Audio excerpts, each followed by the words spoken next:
we're introducing a new fruit. But what muscadine has that other vinifera grapes do not have are unique flavors. Those are the elements that we're really interested in moving forward into the vinifera. Welcome to the Arkansas Food, Farms, and Forests podcast, the podcast bringing you the latest on food, fiber, and forestry research from the Arkansas Agricultural Experiment Station, the research arm of the University of Arkansas System Division of Agriculture. Welcome to Food, Farms, and Forests. I'm Jennifer Fouch. Today we continue our conversation about a research project to develop new grape hybrids combining the best traits of Vitis vinifera, the traditional table and wine grapes, and Muscadinia, muscadines. To talk to us about this research is Dr. Renee Threlfall, who is one of the co-directors on this project. Dr. Threlfall, thank you so much for being here with us. Thanks for having me. So this research project is a big one. It's made possible by a $7 million USDA grant. The goal is to improve grape quality and disease resistance, involving 32 members, a big team from 12 different institutions, including us here at the University of Arkansas System Division of Agriculture. First, let's talk about researching and testing to create this new grape hybrids and your expertise. You're focusing on the quality. Tell me about how your specialty comes into this project. Yeah. So Dr. Worthington and I are leading the project, and her expertise is breeding, and my expertise is quality. And the elements of this project kind of all blend together. I'm going to talk about quality, but the genetics and the breeding and the pathology of the plant, which Dr. Worthington can address more, all go into the next elements of our project: the quality, the marketing, and the production. So our objectives, the 6 objectives that we have for those, really follow a path from the beginning of a grape to all the way to a consumer and a grower. So in terms of the quality, my expertise is I've been working in grape and wine production for over 30 years here at the University of Arkansas, and I do a lot of work with post-harvest attributes of fresh market fruit, but also the processing. And this particular project on Muscadinia, Vitis by Muscadinia, is going to really involve fresh market fruit, but also processing fruit. So grape and wine production has been your expertise for over 30 years. Tell me about that. How do you get into that, and what does that all entail? So I came to the university, I got a degree in microbiology, and then when I was done, I was working at a job that was like testing soil, and someone said, "Hey, I hear they'll pay you to go to grad school over in food science." And so I went over there, I met a couple of people, pickle research, wine research, and then I really felt like the wine research was calling me, particularly the person that I was working with, Dr. Justin Morris, my mentor, was very well renowned in viticulture and enology. And so I ended up getting my master's and PhD with him, doing all grape and wine production in this state. So currently, and after he retired, I continued and stayed on and still do work in that area. And I teach a class on campus called Uncorked Vines to Wines every fall. And I do enjoy also that because I have like 170 kids in the class, and they learn a little bit about what it's like to grow a grape, all the way to they don't get to taste wine, but we learn about the sensory of wine and the final product. So wine production, grape production. I have a lot of colleagues here at the university that I work with in horticulture, not just in the fruit breeding, but also in the production elements. So working with Dr. Amanda McWhort, Dr. Aaron Cato on fruit production. Very cool. That sounds like a fun class. You get to learn to understand wine, how it's made, and the different flavors and different things. Yeah. And flavor is really key because, when we're talking about flavor, that's what we're talking about with muscadine. So the flavor elements, in this breeding aspect, what we're talking about is disease and also quality. But what is quality? And depending on if it's a fresh market versus a wine or juice, that definition will change. But what muscadine has that other vinifera grapes do not have are unique flavors, and those are the elements that we're really interested in moving forward into the vinifera. So what in our breeding efforts, what we're trying to do is to get some of the disease resistance and flavor elements from Muscadinia into the vinifera. But on the vinifera side, what we would like to see happening coming into Muscadinia would maybe thinner skins, seedlessness, crisper flesh. If you've ever had a muscadine grape, have you ever had a muscadine grape? I have, yes, actually very recently, and I talked to Dr. Worthington about that. Yeah, she calls them a front porch fruit. And so what that means is you kind of have to sit on the front porch to eat them because you end up spitting out parts of it that you don't like. Because some of the fruit can be the size of a dime, some of it can be the size of a golf ball, which is a lot. Yeah. But when you bite into it, it'll a lot of the times feel like a eyeball or an oyster in your mouth. You know, the skin will separate from the flesh, and then you've got the seeds element in the middle of it, but the flavors are just wow.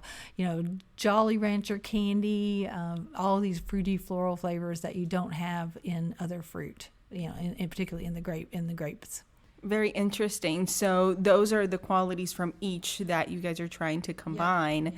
Yeah. The qualities that we're used to in grape that makes it more flavorful or easier to eat or appealing to the consumer. On the fresh market side, yeah. And on the processing side, what we want to see is there are color compounds that are very stable in the vinifera grapes, because when we think about vinifera grapes, in terms of grape and wine production, and particularly wine, is we have, you know, Merlot, Cabernet Sauvignon, Sauvignon Blanc, Chardonnay. Those are vinifera, and on the processing side, and we have, you know, these beautiful red colors, these color pigments that color stability in Muscadinia, that these anthocyanins or these color compounds are not as stable.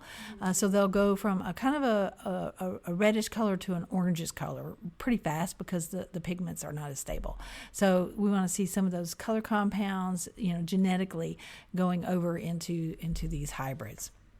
And I'm sure Margaret talked about, you know, when we breed these, when we breed the vinifera with the Muscadinia, the muscadines, you know, we don't get a 50%, like it's not 50-50. You're going to have a set of hybrids that are vinifera-like, and you're going to have a set of hybrids that are Muscadinia-like. And our project is really focused on the Muscadinia-like hybrids, because there's another project called Vitis Gen 3 that is focusing on the other aspects. So what we're looking at, and on the quality side, we're going to be growing these in different locations all over the Southeast, and we're going to be working with growers. And grapevines don't produce fruit for 3 years.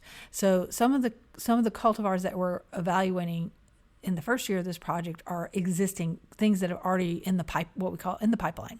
So they're in the pipeline. They're already part of the breeding programs that we're working with, and we're going to be looking at the consumer element of.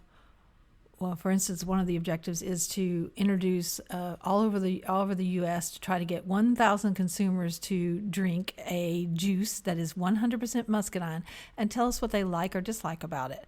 Because if we're going to be introducing this muscadine flavor to everyone, is that everyone's cup of tea? We don't know. So on the marketing side and the quality side, we need to find that out. So we're going to be, you know, having this part. That's part of one of our objectives in the quality realm, and another one will be on the fresh market grape side.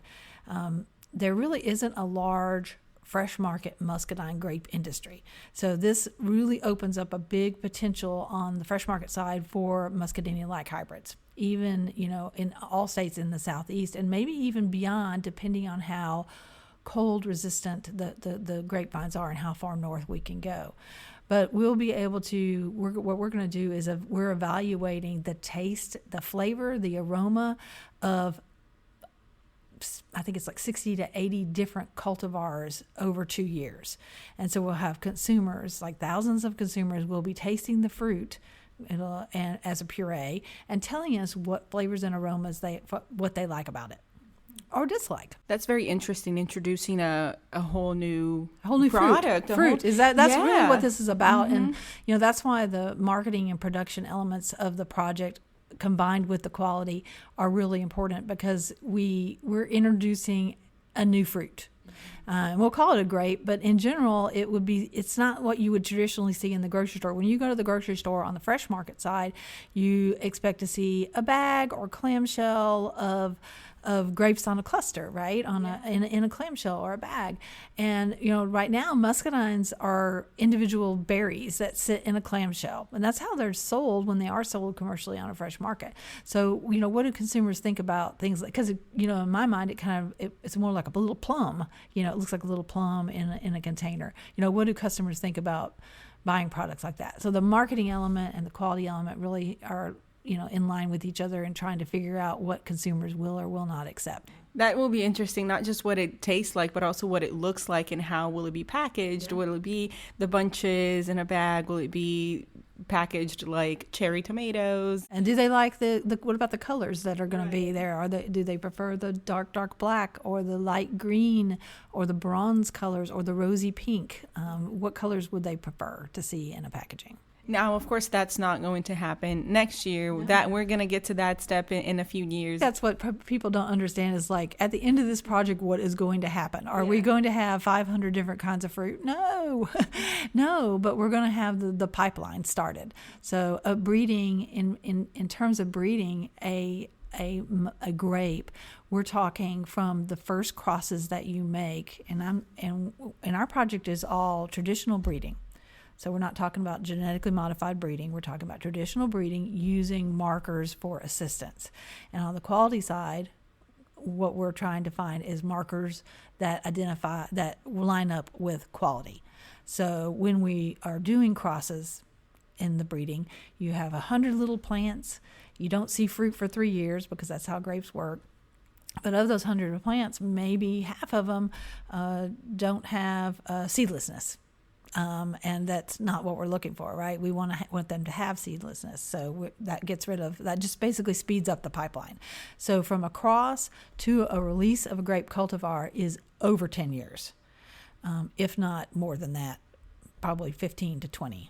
How do you and the team envision this will change the market? What will be the economic impacts that you hope to see for growers, for grape and wine markets? I think that the best example, we see if you went to a grocery store 10 years ago, you saw white grapes, red grapes, seeded, not seeded. Those were your 4 choices. Yeah. And so now you go into the store on the grape side and you see names of things. And I think a good example of that, of course, I have to mention is cotton candy, which I'm sure Dr. Worthington talked about. But cotton candy has a unique flavor. The genetic father of cotton candy comes from U of A material for flavor. And you see that in the store, selling at $7 to $8 a pound. I know I've seen it in the grocery stores, and it's known worldwide.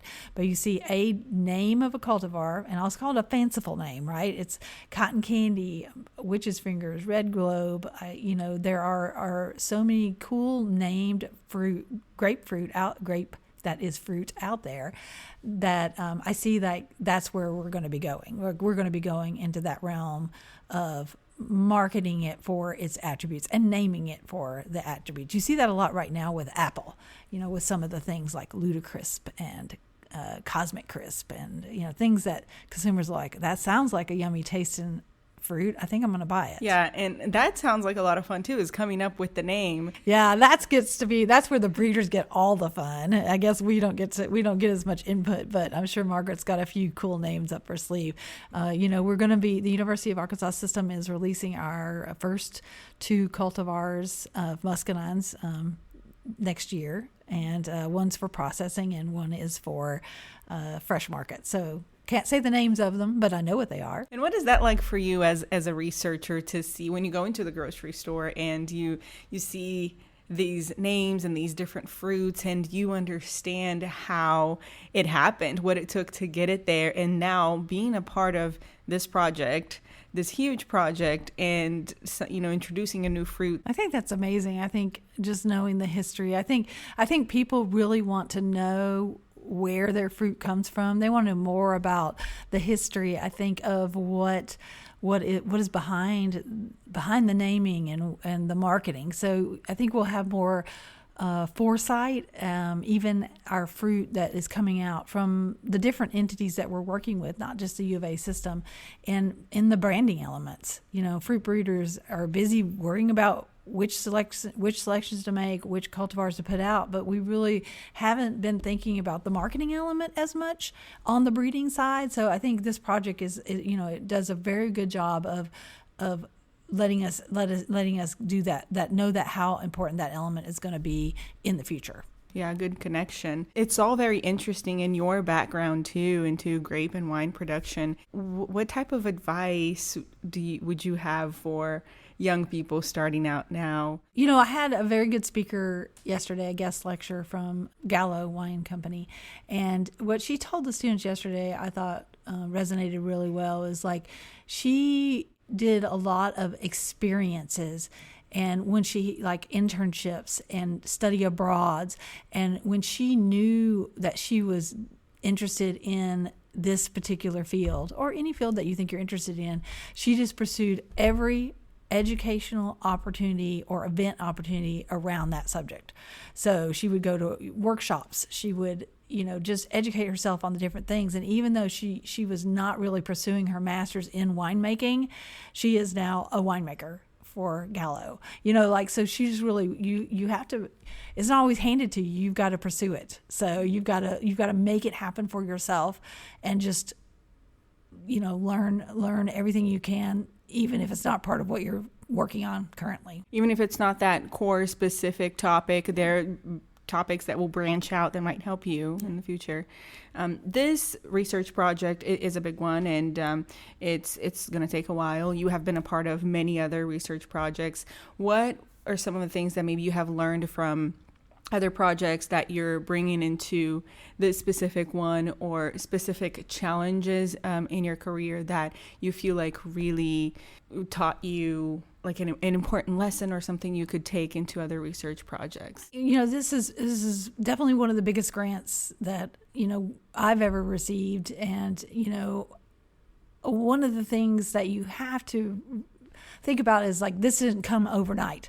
This has been decades in the working of building the network for this project, waiting for the right players, waiting for Dr. Worthing to get here and become the new breeder who is just gung-ho about muscadines. And you, as a project team lead, I'm leading the quality team, but I'm also the project director with Dr. Worthington.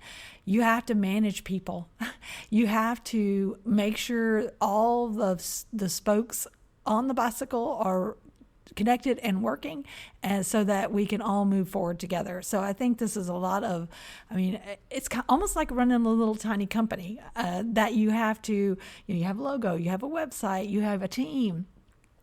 You have to have the management skills, I think, also, and the personality for that. Tell me a little bit about the collaborators. There are a lot of people on this project, but maybe on the quality team, that people that you are working with. So on the quality team, we have Dr. Scott LaFontaine, who is a new faculty member at the Department of Food Science. His focus is especially in beer production, and he and I are collaborating to create the Center for Beverage Innovation. So I hope this is going to wind up into this project as well. But his specialty is flavor. So he has all the equipment and all the knowledge necessary to help us with the flavor identification of this. We also have Steve Talcott from Texas A&M University. He also brings in a lot of knowledge for nutraceutical elements, health elements. And he's a very experienced with muscadine production. He actually owns or runs a vineyard himself, even though he is a faculty member. And he's a U of A alum from here, got his PhD from here. And Gavin Sachs at Cornell University. Penny Perkins-Vesey also, who is kind of the equivalent of what I do. She's a post-harvest expert at North Carolina State University. And then we have some folks in Georgia as well that are a part of the team. And then on the U of A team, not necessarily in the quality. Dr. Amanda McWhort is on our U of A team on the U of A side. So I probably forgot some people, but that is the gist of our team. Yeah. What would you say is the biggest challenge for the quality team? Well, as with any fruit, we need fruit in order to figure out what the quality is. And so we have good years and bad years in terms of climate and weather and just the challenges you have in growing any crop. So always making sure that you have the fruit. And this year, our project started at the end of September, and muscadine season in Arkansas is kind of the end of September to October. But we collected fruit this year because it was a good season. Like, we didn't know exactly yet what we were going to do, but we can't lose a whole year because we won't have another crop until next year. So I'd say that would be the biggest challenge, is just making sure that we have the fruit we need to work with.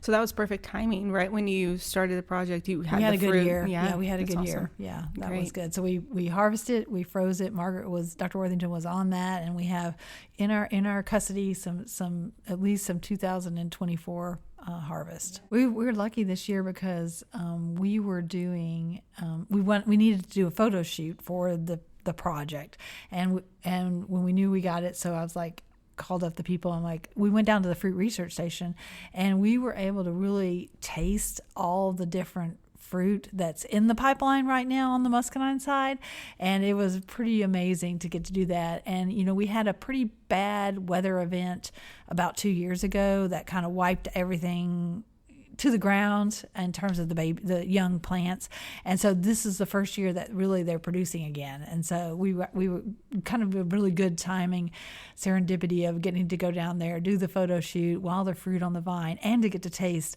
a lot of the seeded and not seeded, a lot of the seedless cultivars that are selections that Margaret has there now. Yeah. Very cool. Very exciting. When do you think you guys will start doing the taste test, if you will? The juice part of it is a juice that comes from North Carolina called Mighty Muscadine, and we're collaborating with them to basically get a pallet of juice, and we're going to utilize that juice at different events that our team members attend. And it's going to have a QR code on it that links to a survey with incentives to fill out the survey. So we're kind of going to be just giving away juice, hoping people will complete the survey for the project. So just tell us what you think about this juice. That'll be happening starting in probably February, March. Okay, great. Is there anything else about this research specifically, or your work here specifically, that you'd like to mention? I really am lucky that I have a great team. We have, Dr. Worthington and I co-leading the project, and she's leading the breeding element. I'm leading the quality element. We have, a really great genetics lead with Chi Sun at Cornell University, pathology, Lance Cladle-Davidson at USDA-ARS. And then on the marketing side, Melinda Newth at North Carolina State University, and Mark Hoffman also at North Carolina State University doing the production side. And, that core project team leads, it's kind of like the spokes, right? The layers of management, you really need to have those people that you can depend on to make sure that everyone below that level is getting the tasks done, because there's a lot of things that aren't in your control. So I think that having this team together is really great. But I'm looking forward to, not just this project, but all the side projects that this brings. I think I'm being contacted by nurseries, plant nurseries, grapevine nurseries. Can we participate in this project? Or students, graduate students, undergraduate students who are interested in the project, or they've seen it released. So I think there will be lots of different other opportunities that will come from this big project. Dr. Renee Threlfall, thank you so much for being here with us. Thanks for having me. And sharing with us your expertise about this research and everything else. Very interesting stuff. Thank you. That was Dr. Renee Threlfall, an associate professor in the Department of Food Science, talking to us about a research project to develop grape hybrids combining Vitis vinifera and Muscadinia. Thanks for listening. I'm Jennifer Fount. Don't forget to subscribe. The Arkansas Food Farms and Forests podcast is produced by the Arkansas Agricultural Experiment Station, the research arm of the University of Arkansas System Division of Agriculture. Visit aaes.uada.edu for more information.